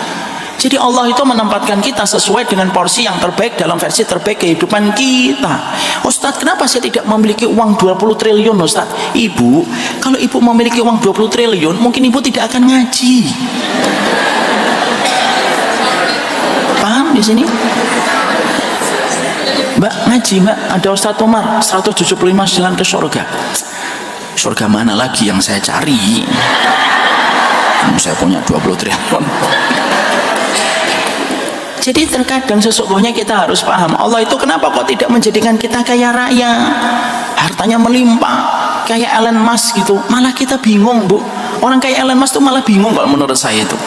Mau makan itu sudah bingung mau makan apa. Akhirnya apa yang dipakai hanya dolimin orang, nanti ujungnya kalau sudah terlalu banyak dan kita tidak tahu apa yang harus kita lakukan ya. Makanya tadi saya mengatakan, kalau ibu pengen merasakan nikmatnya durian, tidak usah memiliki kebun durian, repot nanti. Cukup nunggu musim durian, beli 1 buah, cukup. Kadang-kadang Allah itu tidak mau merepotkan kita.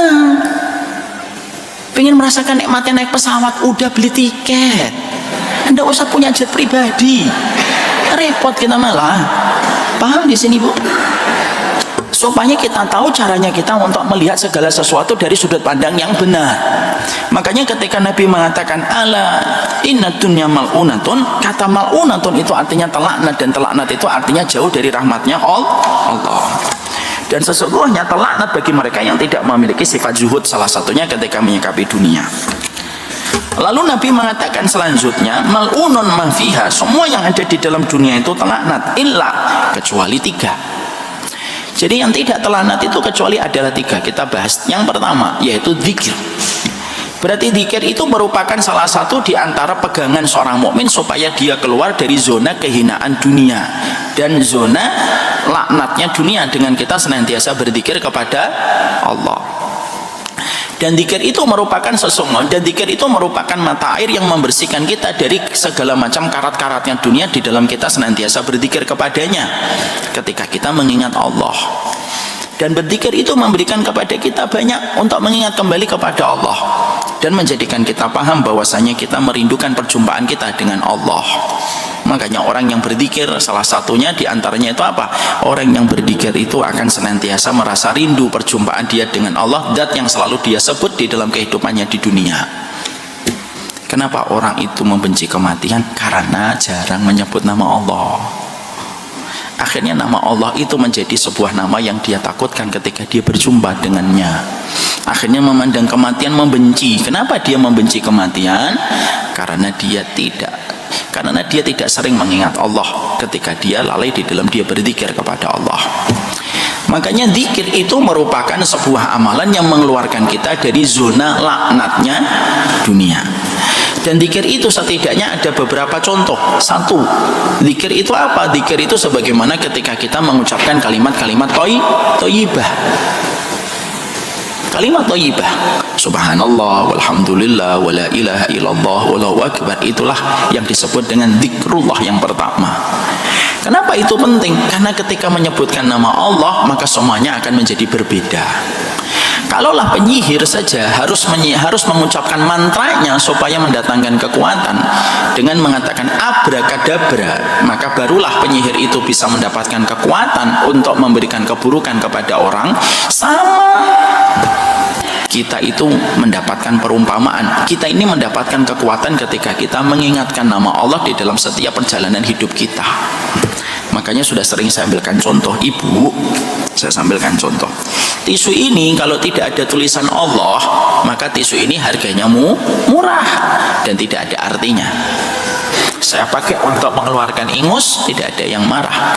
Saya pakai untuk membersihkan minyak dari bekas-bekas perjalanan Bekasi dan Narogong, jalan yang luar biasa sejuk dan tenang, maka tidak ada yang marah. Kenapa? Karena di sini tidak ada apa-apanya. Tapi kalau di sini ada tulisan Allahu Akbar atau ada tulisan Subhanallah, seketika berubah atau tidak? Berubah. Ketika saya pakai di sini ada tulisan Subhanallah, saya pakai untuk mengeluarkan ingus, ibu pasti marah. Ustaz, itu ada tulisan Subhanallahnya. Terus mau apa? Kalau Ustaz masih memaksa, Ustaz lewat mana? Ibu marah. Kalau tulisan ini ada Subhanallah tisu ini, lalu saya letakkan di bawah, saya injek, ibu marah atau tidak marah? Marah. Kalau tisu saja ada tulisan Subhanallah seketika berubah, sama kehidupan kita ini kalau diisi dengan kalimat-kalimat Allah itu semuanya jadi berubah. Jadi dzikir itu bukan hanya difahami dari sudut pandang fikih, tapi dzikir itu difahami dari sudut pandang bahwasanya Allah itu akan membersamaimu sebanyak kamu menyebutkan namanya. Sebanyak kamu menyebutkan namanya. Maaf ya ibu, ibu disebutkan namanya oleh seseorang, ibu senang atau tidak senang? Senang. Ibu ketemu sama orang, ibu senang ketemu sama dia. Ibu ngobrol, Masya Allah mbak, saya itu senang banget ketemu sama kamu, sudah lama tidak ketemu sama kamu. Terus tiba-tiba dia diam sejenak dan dia berkata, maaf mbak ini siapa? Kok saya lupa ya namanya ya, yang biasa ketemu di Darussalam ya? Iya mbak, kita sudah mulai lemes itu. Iya sering ketemu saya di Darussalam, tapi namanya siapa? Itu perumpamaan bahwasanya ternyata menyebut nama Allah itu memberikan kepada kita kekuatan, dan itu alasan Allah membersamaimu. Makanya akhirnya disebutkan oleh Nabi pertama kali itu apa? Dzikrullah. Kamu ingat sama Allah. Karena sesungguhnya berkumpul dengan banyak manusia itu penyakit, maka obatnya cuma satu, menyebutkan nama Allah. Karena menyebutkan nama Allah itu memberikan kekuatan. Memberikan kekuatan. Dukun saja ada mantranya. Dukun itu ada mantranya, dan kalau dukun tidak membaca mantranya, maka tidak akan bisa memberikan efek apapun kalau dia tidak membaca mantranya. Orang mukmin itu dalam tanda petik mantranya itu adalah pada kalimat dzikir yang dia ucapkan, dan dzikir yang pertama itu dzikir ketika menyebutkan nama Allah. Makanya banyak kisah yang terjadi bahwasanya ketika dzikir itu menjadi sebuah kelaziman yang kita ucapkan, betul-betul Allah itu akan melapangkan kehidupan kita dan menghindarkan kita dari bala dan musibah berdasarkan dzikir yang kita ucapkan. Jangan pernah kamu pandang sebelah matamu dengan dzikirmu itu. Karena apa? Dzikir itu tidak bisa dipandang sebelah mata. Makanya dalam hadis riwayat Muslim, di dalam kitab Riyadhus Shalihin, saya pernah nyampaikan pula di sini, bagaimana ada seorang sahabat disengat kalajengking, bengkak tangannya. Pagi harinya lapor sama Nabi, ya Rasulullah, saya disengat kalajengking, bengkak tangan saya. Ladaghatni al-aqrafil bariha. Tadi sore kalajengking itu menyengat saya. Yang diucapkan Nabi apa? Kalaulah tadi sore kamu mengucapkan dzikir, a'udzu bikalimatillahi tammah min syarri ma khalaq.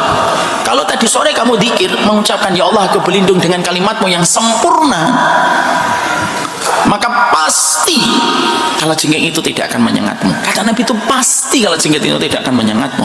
Maka Nabi memberikan pelajaran secara langsung kepada kita, dzikir itu menolak bala dalam kehidupan kita.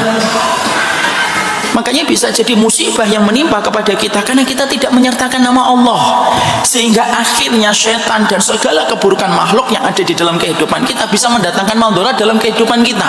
Karena dzikir itu jangan dipandang sebelah mata. Kenapa? Karena dzikir itu kekuatannya itu kekuatan besar. Saya ambilkan contoh yang paling nyata itu dalam riwayat Muslim kembali. Saya itu kalau minum, saya mengucapkan dzikir dengan mengucapkan bismillah. Setan bisa minum nggak di sini? Dia bisa minum. Makanya setan itu kalau ada orang minum diliatin. Kalau kita tidak membaca bismillah, setan langsung meminum sebelum kita minum. Dia meminum maknanya dan akhirnya hilang keberkahan air ini karena sudah diminum oleh setan. Ya, makanya kalau kita baca bismillah, setan sudah tidak bisa minum. Ini bukan berarti nanti kita ngecek setan ya. Kita mau minum, ngeliatin ya, jangan gitu. Malam ibu kalau malam suaminya pulang, itu kalau kita pulang masuk ke dalam rumah, lalu kita mengucapkan bismillah assalamualaikum, itu setan yang ngikutin kita dari belakang langsung membuat pengumuman di atas rumah kita, la mabita lakum wala asya, tidak ada tempat tinggal untuk kalian para setan di rumah ini dan tidak ada makan malam di rumah ini. Tapi kalau kita memasuki rumah dan makan malam tanpa membaca bismillah, kita masuk rumah langsung masuk dan kita langsung makan, maka setan membuat pengumuman di atas rumah kita, mabita lakum wal asya, ini rumah untuk kalian, yaitu check in di rumah ini gratis, makannya gratis. Makanya Rasulullah pernah menjumpai ketika ada seorang sahabat, Nabi itu pernah melihat seorang sahabat lagi makan lahap, lalu Nabi ngeliatin, terus tiba-tiba tertawa. Para sahabat nanya, ya Rasulullah, apa yang membuatmu tertawa ketika melihat sahabat itu sedang makan? Lalu Nabi berkata, tadi sahabat itu ketika makan lupa membaca bismillah, setan itu lahap makan bersama mereka, bersama dia. Setelah itu dia ingat untuk membaca bismillah dan mengatakan bismillah awaluhu wa akhiruhu. Seketika setan memuntahkan apa yang mereka lahap dari makanan itu. Itu kalimat dzikir. Makanya dzikir itu menjadikan apa? Supaya kita tidak mendapatkan laknat. Makanya semuanya perkara di dalam kehidupan kita, di dalamnya ada doa. Bahkan ketika seorang laki-laki sedang dikuasai syahwatnya dan biologisnya, ketika akan mencampuri istrinya pun tetap ada doanya. Kenapa? Supaya bisa menjadi proteksi dan menjadi filter dari dirinya dari berbagai macam musibah. Karena bisa jadi musibah itu terjadi karena lupanya kita untuk mengingat Allah. Kita lupa untuk menyertakan mantra kita dalam tanda petik untuk mendapatkan perlindungan dari Allah. Makanya Nabi lalu mengatakan dunia ini terlaknat kecuali yang pertama dzikir, dan dzikir yang pertama itu mengucapkan kalimat-kalimat thayyibah. Dan itu kalimat yang powerful. Makanya kita mendapati ada salah satu penyihir dari Rusia, masih bisa dicek itu di YouTube. Seorang penyihir Rusia perempuan, itu dia termasuk salah satu penyihir terkenal dari Gen Z viral di Rusia. Dia ditanya, siapa korban yang paling susah kamu hadapi? Kalau saya akan mendatangkan santet untuk keluarga muslim. Itu kayak mereka itu dilindungi satu kubah, yang kubah itu tidak bisa ditembus dengan apapun, karena mereka membaca ayat-ayat yang mereka baca sebagai dzikir mereka di dalam tidur mereka dan istirahat mereka. Lu yang memberikan testimoni dukun itu memberikan kepada kita tentang sebuah arti pentingnya bagi kita untuk senantiasa membasahi lisan kita untuk berzikir. Kenapa kamu harus berzikir? Karena kita tidak tahu takdir kita yang terjadi di masa mendatang itu apa. Dan bisa jadi kita diselamatkan dari kecelakaan, diselamatkan dari musibah, itu disebabkan karena ucapan zikir yang kita lantunkan sebelumnya. Karena zikir itu menolak berbagai macam bala dan musibah. Pernah saya sampaikan, ada dua kisah nyata yang saya sampaikan. Yang pertama, yaitu kisah yang saya dapatkan dari orang Mesir. Ketika seorang dokter terkenal di Mesir menceritakan sebuah peristiwa, dan ini terjadi di awal tahun 90-an, ya, di awal tahun 2000-an. Ada seorang dokter Mesir terkenal, Bu. Satu waktu dia itu ketika akan mengadakan satu seminar di satu negara wilayah di Mesir gitu, harusnya dia itu naik pesawat. Qadarullah, pesawatnya itu tiba-tiba gagal terbang karena kondisi cuaca yang tidak bisa dipastikan, dan dia tidak bisa untuk menggagalkan dan mengcancel seminar itu. Akhirnya karena beliau ini orang terkenal, dokter terkenal,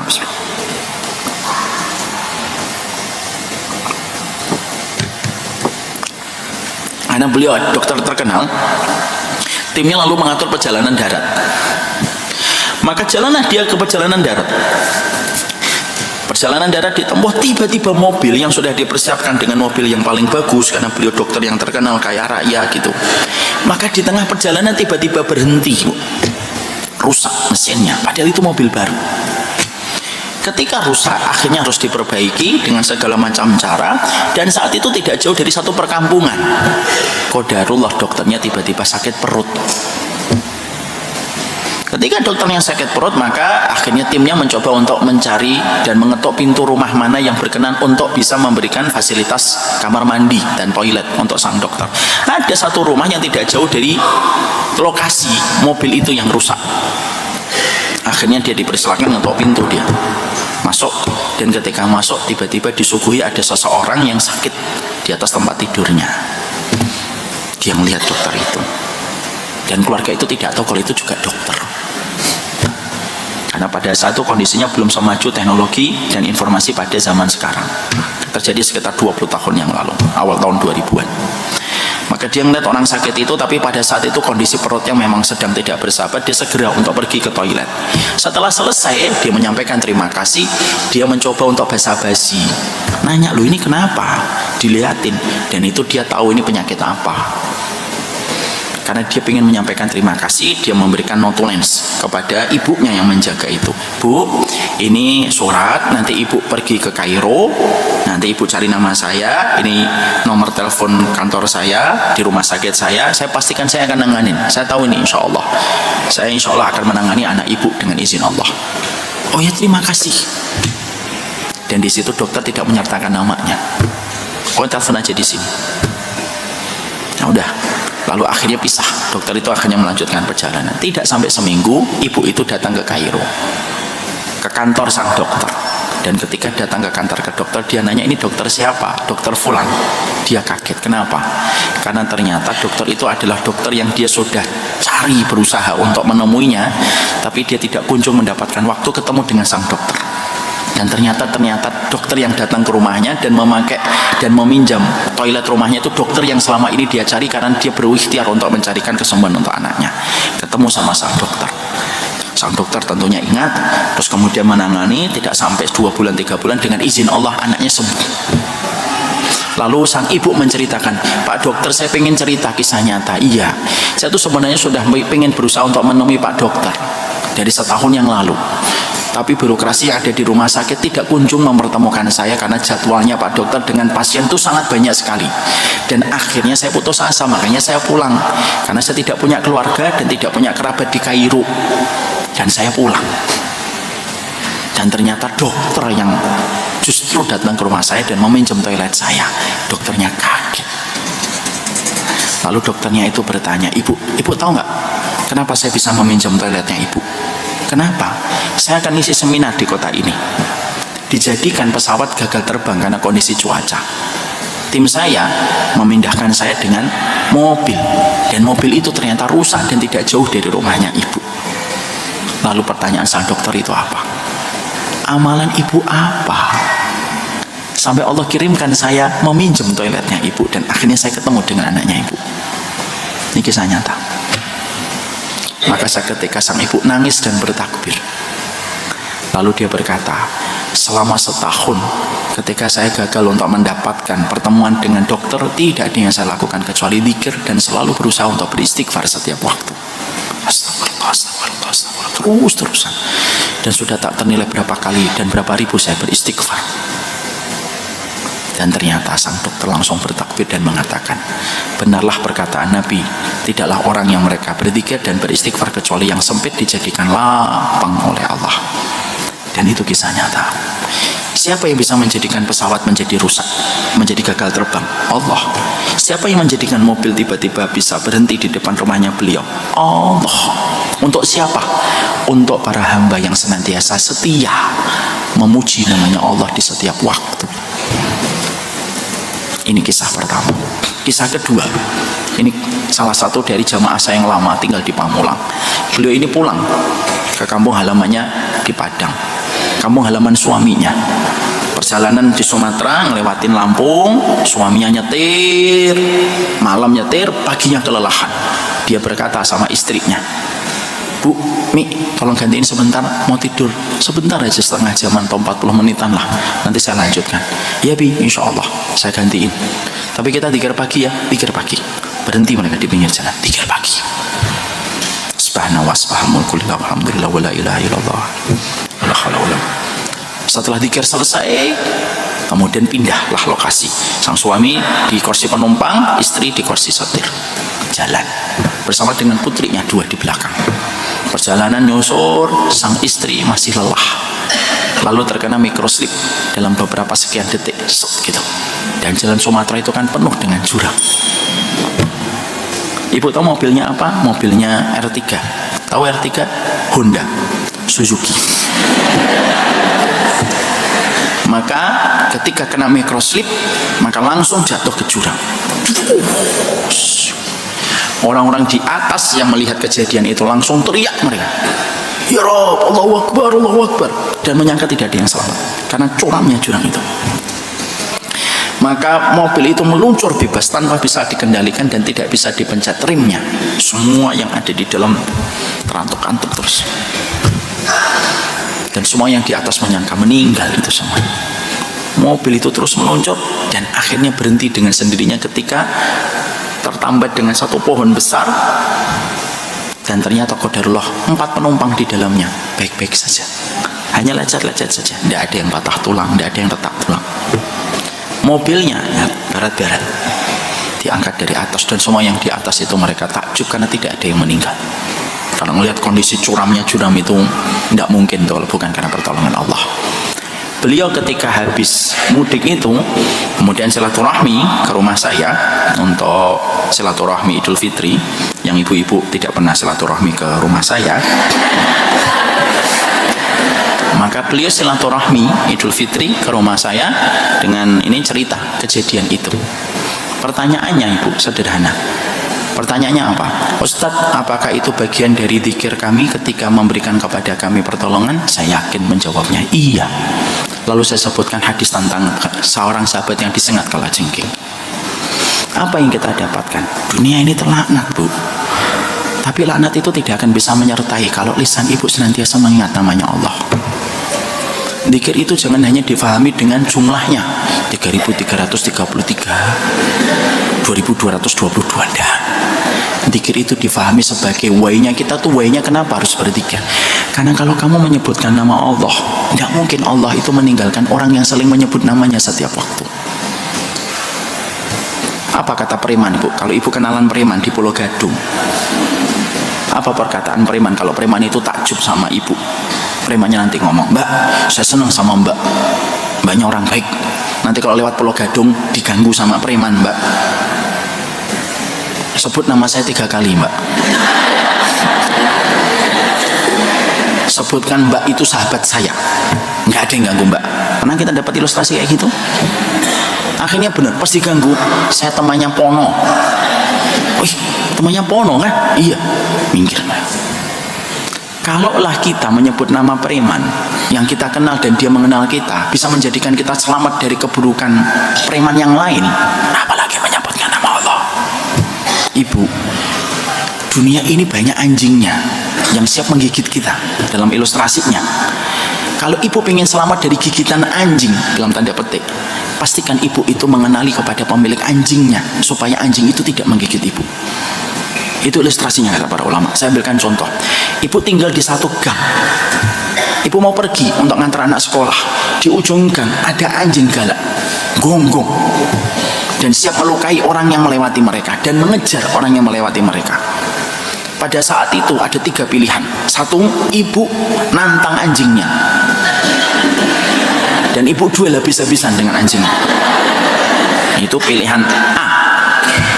Pilihan B itu apa? Ibu tidak jadi ngantar anak dan pastinya ibu rugi karena banyak kebaikan yang harusnya ibu dapatkan tidak jadi ibu dapatkan gara-gara ibu tidak jadi pergi. Atau yang ketiga, ibu menelpon pemilik anjingnya, "Pak, iya, itu anjingnya kelihatannya lepas deh, Pak. Saya mau lewat, Pak. Gimana ini hak kita bertetangga kalau kayak kita begini, Pak?" "Oh, siap, Bu. Ibu mau ngantar anak ya?" "Iya, saya nggak tahu kalau pagernya terbuka." Langsung dia manggil, "Anjing, masuk anjing." Saya nggak tahu nama anjing. Maka anjingnya dimasukkan ke dalam pagar. Maka ibu bisa ngelewatin jalan itu atau tidak? Iya. Itu kata Imam Ibnu Qayyim itu kayak gitu. Zikir itu kamu berlindung dengan kalimat Allah yang sempurna dari segala keburukan makhluk yang bisa jadi kamu jumpai. Makanya kalau kita tahu dunia ini adalah sebagaimana hutan belantara yang begitu banyak anjing-anjing gila yang bisa melukai kita, jangan nekat melawan anjingnya sendirian. Mintalah tolong sama Allah, telepon sama Allah, komunikasi sama Allah, berhubungan sama Allah, supaya Allah hindarkan kamu dari anjing-anjing liar yang siap menyakiti kehidupanmu. Itulah zikir. Jadi zikir itu jangan hanya difahami berapa pahalanya. Udah pahalanya biar Allah yang ngatur. Zikir itu jangan dibebani dengan hitungan-hitungan yang terlalu memberatkan. Harus 9.999 kali. Nanti ngitung lupa, dari awal lagi. Tapi zikir itu ucapan terus untuk membentengi diri kita setiap waktunya, karena tidak ada yang menghindarkan kita dan menyelamatkan kita dari laknat kecuali adalah zikir. Zikir itu merupakan perkara besar. Ibu kecil tapi menjadi besar karena zikir. Kita ini kerdil tapi menjadi besar ketika kita berzikir. Kita itu hanyalah seujung kuku di atas kehidupan dunia ini, tapi kita menjadi besar kalau kita itu berzikir. Kenapa? Karena kita tahu backingan kita itu siapa kalau kita berzikir. Kenapa kamu zikir sih, Mbak? Karena saya tahu backingan saya itu siapa, makanya saya berzikir. Karena saya tahu anjing liar itu dalam kehidupan itu banyak, makanya saya berzikir. Dan zikir itulah yang akan menjadikan kita selamat pada perjalanan kita, supaya kita tidak perlu berjibaku dengan anjing-anjing liar yang siap untuk merobek dan siap mengancam keselamatan kita. Maka yang pertama itulah yang disebut dengan zikir. Yang kedua, perkara apa yang bisa menyelamatkan kita dari laknatnya dunia, yaitu adalah amal solih. Yang ketiga adalah ketika kita mempelajari atau mengajarkan ilmu. Yang kedua dan ketiga insya Allah kita bahas pada pertemuan kita berikutnya. Barakallahu fikum. Kita baru membahas satu tentang zikir. Ustaz, zikir apa yang paling tepat? Subhanallah atau alhamdulillah, Allahu akbar. Zikir yang paling tepat itu disesuaikan dengan kondisinya pada saat itu. Kalau ibu banyak maksiat, ya.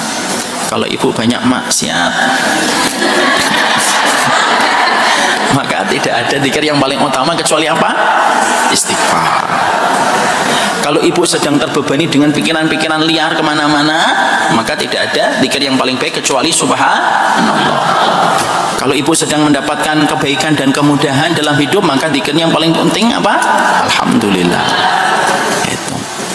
Ibu ketika melihat suami, ibu ingat, Masya Allah, banyak sekali dosa-dosa ibu. Astagfirullah, astagfirullah. Ibu ternyata memiliki pemikiran-pemikiran yang membuat kita sering khawatir dan sering sedih gitu tentang masa depan. Baca subhanallah, subhanallah, subhanallah. Kita ngelihat anak sakit, kita khawatir, pikiran kita liar kemana-mana. Baca subhanallah, subhanallah, subhanallah. Dan zikir itu disesuaikan dengan kondisi dan keadaan kita yang paling afdal dan yang paling utama. Sebaik-baik zikir, maka sesungguhnya zikir pagi dan zikir petang.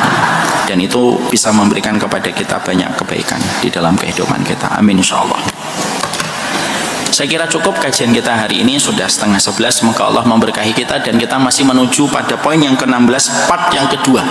Apa artinya amal solih dan apa itu artinya belajar dan mengajar yang bisa menyelamatkan kita dari zona laknat pada kehidupan di dunia masa mendatang.